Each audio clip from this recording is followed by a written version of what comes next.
Hello दोस्तों, यदि आप बिहार बोर्ड से इंटरमीडिएट की परीक्षा की तैयारी कर रहे हैं तो ये जो आज का क्लास आपके लिए बड़ा ही इंपॉर्टेंट है। इस क्लास में हम लोग जो है कि टाइम एंड टेंस का क्वेश्चन पढ़ने वाले हैं। टाइम एंड टेंस का जो है कि चैप्टर पढ़ने वाले हैं। प्रत्येक साल एग्जाम में लगभग 4 से 5 क्वेश्चन टाइम एंड टेंस से पूछा जाता है। तो आइए हम लोग इस टाइम एंड टेंस को आज बिल्कुल स्टार्टिंग से आपका चैप्टर होगा और इसमें हम लोग ये पढ़ेंगे कि टाइम एंड टेंस का सवालों में प्रयोग हम लोग कैसे करते हैं।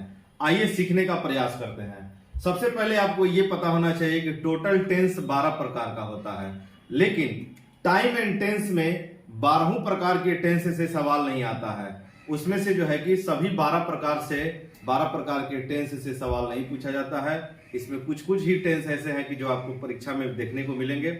उन्हीं टेंस टाइम एंड टेंस का हम लोग तैयारी करेंगे। आइए देखते हैं। टेंस जो है ना, टेंस हम लोग पढ़ के ट्रांसलेशन बनाते हैं, लेकिन टाइम एंड टेंस पढ़ करके हम लोग ग्रामर के सवालों को बनाते हैं। इसमें सवाल कैसे मिलेगा? इस तरह के आपको सवाल मिलेंगे। जैसे कि पहला नंबर आप क्वेश्चन देखिएगा, he always dash dash late, और वहां भरने का जो ऑप्शन आपको दिया गया है ना वो कम है। परीक्षा हमने केवल एक ऑप्शन दिया है। पहले के परीक्षाओं में केवल एक ही ऑप्शन दिया जाता था, जैसे कि कम ब्रैकेट में लिखा है और उस कम का हर फॉर्म भरना होता था कि हम कम भरें या कम्स भरें या इज कमिंग भरें या एम कमिंग भरें या आर कमिंग भरें या हैव लगा के भरें या शैल विल लगा के भरें। यही सब चीज हम लोगों को पहले के सवालों में पूछा जाता था। लेकिन पिछले कुछ सालों से जो ऑब्जेक्टिव का पैटर्न आ गया है, तो ऑब्जेक्टिव के पैटर्न में 4 ऑप्शन दिए जाते हैं और उसमें जो है कि हम लोगों को सही ऑप्शन चुनना पड़ता है। तो ही ऑलवेज डैश लेट, जैसे मान लीजिए 4 ऑप्शन दिया हुआ है तो आप उसमें कैसे सोचिएगा, या केवल एक ही ऑप्शन दिया है तो उसमें कैसे सोचिएगा। यही सब चीज हम लोग इसमें सीखेंगे। अगला सवाल है the sun dash dash in the east, इसमें क्या भरा जाएगा? ब्रैकेट में आपको राइज मिला है, राइज। अगला है ऑयल डैश ऑन वाटर, इसमें ब्रैकेट में आपको फ्लॉट मिला है। आइए हम लोग देखते हैं सबसे पहले रूल को, इसका रूल क्या होता है, फिर उसके बाद हम लोग पढ़ने का प्रयास करेंगे। सबसे पहले है कि आपका simple present tense. Simple present tense, ये सबसे पहला जो टेंस है ये सिंपल प्रेजेंट टेंस है। सिंपल प्रेजेंट टेंस का एक और नाम होता है present indefinite tense. Simple present का एक और नाम होता है present indefinite tense. Present indefinite tense को हम लोग कैसे पहचानते हैं, यानी कि सिंपल प्रेजेंट को कैसे पहचानते हैं? जिस वाक्य के अंत में ता है, ती है, ते है लगा रहता है वो सिंपल प्रेजेंट टेंस होता है। और बनाने का फॉर्मूला आपको लिखा हुआ है, सब्जेक्ट V1 या V5 प्लस ऑब्जेक्ट। V1 या V5 जो भी हम लोग वर्ब लगाते हैं ना वो सब्जेक्ट के अनुसार लगाते हैं। V1 जो है ना, ये V1 पुलरल वर्ब माना जाता है। V1 पुलरल वर्ब माना जाता है और जिस वर्ब में s या es लगा देते हैं वो वर्ब सिंगुलर हो जाता है। आप इस कॉन्सेप्ट को दिमाग में रखिएगा। अगर आप इस सिंपल प्रेजेंट टेंस का अगर आप निगेटिव बनाना चाहते हैं तो इसका निगेटिव बनता है सब्जेक्ट डू नॉट या डज नॉट, फिर उसके बाद V1 होगा, फिर उसके बाद ऑब्जेक्ट होगा। आइए हम देखते हैं टाइम एंड टेंस में कैसे सवाल आते हैं, कैसे इसको पहचानते हैं। आपको केवल इसके नियम पर फोकस करना है। देखिए हम लोग जो है कि क्लास में इसमें बहुत सारा और भी, इसके अलावा और भी बहुत सारा रूल है जो क्लास में पढ़ा जाता है, लेकिन हम आपको जो रूल यहाँ पे बता रहे हैं, यूट्यूब पे बता रहे हैं, इसमें जो है कि परीक्षा में आपका एक भी सवाल नहीं छूटेगा। हालांकि ज्ञान नॉलेज लेने के लिए हम लोग और भी ज्यादा पढ़ते हैं। इसमें टाइम एंड टेंस में, इस सिंपल प्रेजेंट में और भी बहुत सारा रूल पढ़ते हैं लोग, लेकिन आपको परीक्षा के लिए सवाल पढ़ना है तो आप जितना ये रूल पढ़ रहे हैं इससे आपका एक भी सवाल नहीं छूटेगा। हर एक टेंस का हर एक सवाल आपको जो है कि एग्जाम में पकड़ में आएगा, एक भी सवाल नहीं छूटेगा। आइए इसको पहचानते कैसे हैं। इसका यूजेज जो है ना ये आपको ध्यान में रखना है। जिस वाक्य में डेली लगा हो, जिस वाक्य में एवरीडे लगा हो, जिस वाक्य में एवरी मंथ लगा हो, जिस वाक्य में एवरी ईयर लगा हो, या फिर जिस वाक्य में ऑलवेज लगा हो, जिस वाक्य में नेवर लगा हो, या जिस वाक्य में समटाइम्स लगा हो। समटाइम्स का हिंदी कभी कभी होता है, ऑलवेज मतलब हमेशा, नेवर का मतलब कभी नहीं। जनरली लगा हो, हैबिचुअली लगा हो, once a day, once a month, once a year, twice a day, twice a month, twice a year. Once a day का मतलब दिन में एक बार, वंस अ मंथ का मतलब महीने में एक बार, वंस अ ईयर का मतलब साल में एक बार, ट्वाइस अ डे का मतलब दिन में 2 बार, ट्वाइस अ मंथ का मतलब महीने में 2 बार, ट्वाइस अ ईयर का मतलब साल में 2 बार। या फिर अगर आपको किसी भी सेंटेंस में इतना में से कोई भी शब्द अगर दिख गया तो आपको समझ में आ जाना चाहिए कि हम जो है ना उसमें कौन सा टेंस का प्रयोग करेंगे, तो सिंपल प्रेजेंट टेंस का प्रयोग करेंगे, यानी कि हम V1 या V5 लगाएंगे।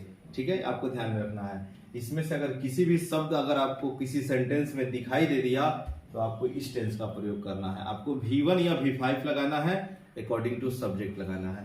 लेकिन ये ऑलवेज और नेवर जो है ना ये 4 टेंस में भी प्रयोग होता है। ऑलवेज और नेवर का प्रयोग 4 टेंस में भी होता है, लेकिन परीक्षा में यदि यह सवाल आ गया तो जनरली जो है ना आपको सिंपल प्रेजेंट में जाना है। ये सिंपल प्रेजेंट में जाना है, परीक्षा में सवाल आएगा तो जनरली आपको सिंपल प्रेजेंट में जाना है। तो हम लोग ये पहचान लिए कि ये शब्द को ध्यान में रखना है आपको, always, never, daily, everyday, once a month, once a day, habitually, generally, ये सब सिंपल प्रेजेंट में होता है। इसके अलावा अगर कोई घटना यूनिवर्सल ट्रूथ हो, यूनिवर्सल ट्रूथ का मतलब यह हुआ यदि कोई घटना पूरे ब्रह्मांड में बिल्कुल सत्य है तो हम लोग अगर ब्रह्मांड में इस दुनिया में वो बात सत्य है तो उसके लिए हम सिंपल प्रेजेंट टेंस लगाते हैं, मतलब कि V1 या V5 लगाएंगे। अगला है जनरल ट्रूथ, अगर कोई घटना इस सामान्य रूप से इस दुनिया में सत्य है तो अभी भी सिंपल प्रेजेंट टेंस होगा। सब एग्जाम्पल से आपको पता चल जाएगा। अगर कोई घटना इस दुनिया में ना परमानेंट नेचर है, मतलब अक्सर वो बार बार होता है, परमानेंट है उसका होना, प्राकृतिक घटना, प्राकृतिक जो घटना है वो परमानेंट है, हमेशा बार बार होता है, तभी भी हम लोग इसी टेंस का प्रयोग करेंगे, सिंपल प्रेजेंट टेंस का प्रयोग करेंगे। या फिर यदि एक्सक्लामेटरी सेंटेंस क्या होता है कि अगर कोई सेंटेंस से यदि आपको आश्चर्य लगे या खुशी, अचानक खुशी हो गया, अचानक दुख हो गया, अचानक जो है कि आपको आश्चर्य आ गया, तो वो घटना एक्सक्लामेटरी सेंटेंस होती है। अगर एक्सक्लामेटरी सेंटेंस हियर या देयर से शुरू होता है ना तो भी उसमें हम लोग सिंपल प्रेजेंट टेंस लगाते हैं, इसी टेंस का प्रयोग करते हैं। एग्जाम्पल से आपको क्लियर होगा।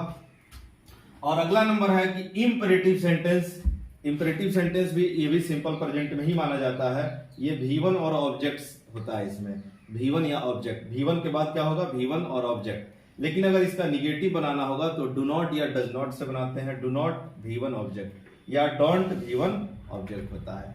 तो इतना चीज आपको ध्यान में रखना है कि अगर इतना में से कोई भी शब्द लगा रहेगा तो हम लोग क्या करेंगे, उसको सिंपल प्रेजेंट टेंस में उसका यूज करेंगे। आइए सवालों में देखते हैं। सबसे पहला नंबर सवाल है he always dash dash late. तो जैसे ही इस सवाल को देखें तुरंत हमारे दिमाग में ये सवाल चीज समझ में आया। जैसे ही आपको सवाल मिलेगा तुरंत आपको ये सोचना है ना कि इस वाक्य में कौन ऐसा शब्द है जो हमको बता रहा है कि ये इस टेंस में जाना चाहिए। तो हम जब सवाल को देखें तो बिल्कुल ऑलवेज, ये ऑलवेज हमको दिखाई दिया। हम जानते हैं कि ऑलवेज कौन से टेंस में होता है, ऑलवेज जो है कि सिंपल प्रेजेंट टेंस में आता है। इसका मतलब हमको समझ में आ गया ऑलवेज देखकर कि इसमें हम लोग या तो V1 लगाएंगे या फिर V5 लगाएंगे अकॉर्डिंग टू सब्जेक्ट। तो आप देखिए ही के साथ तो V5 होता है, यानी हम इसका आंसर लिखेंगे कम्स। इसका आंसर हो जाएगा कम्स, ये आंसर हो गया। ही ऑलवेज कम्स लेट, वो हमेशा देर से आता है। आइए अगला सवाल हम लोग देखते हैं। The sun dash dash in the east. जब इस सवाल को देखें तो फिर हम वही काम करेंगे, देखेंगे इसमें कौन ऐसा शब्द लगा है जो बता रहा है कि ये इस टेंस में जाना चाहिए, सिंपल प्रेजेंट टेंस में जा रहा है कि नहीं जा रहा है। तो फिर हम देखें कि इतना में से कोई भी शब्द नहीं लगा है इसमें।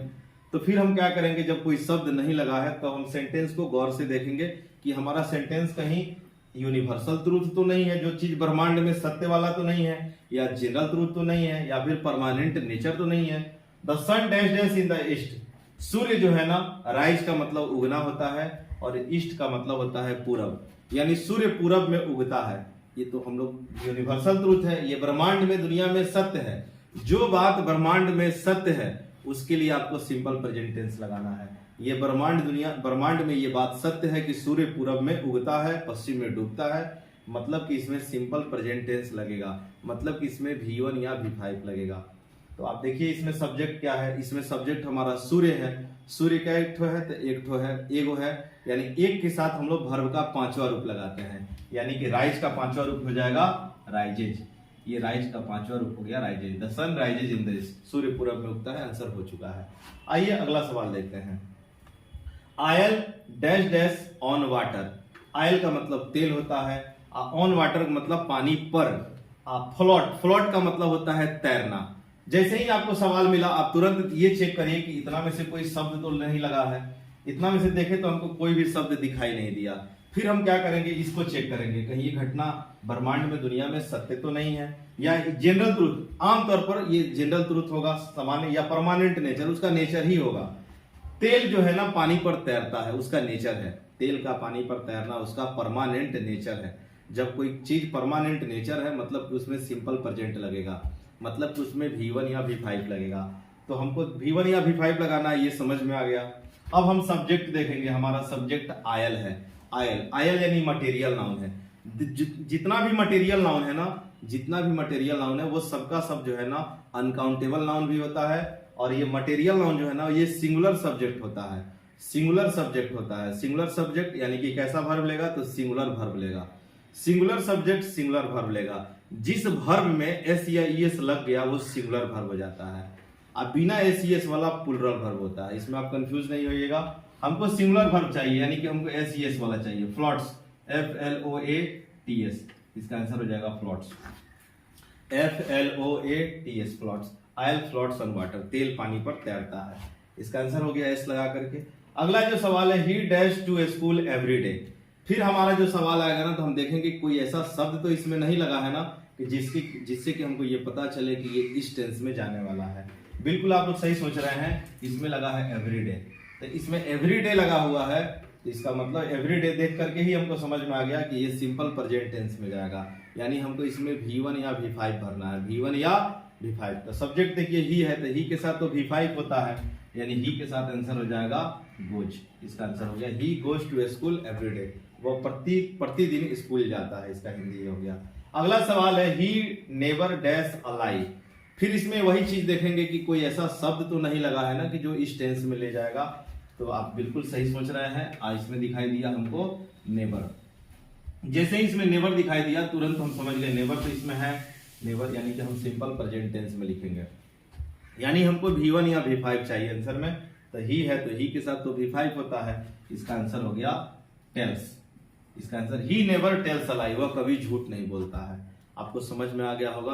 दोस्तों ये वीडियो आपको कैसा लगा? अगर आपको वीडियो पसंद आया हो तो प्लीज अपने दोस्तों में शेयर करिए, लाइक करिए और कमेंट जरूर करिएगा, ताकि हम इसका और भी जो टाइम एंड टेंस का जो पार्ट है ना वो हम अगले वीडियो में ला सके।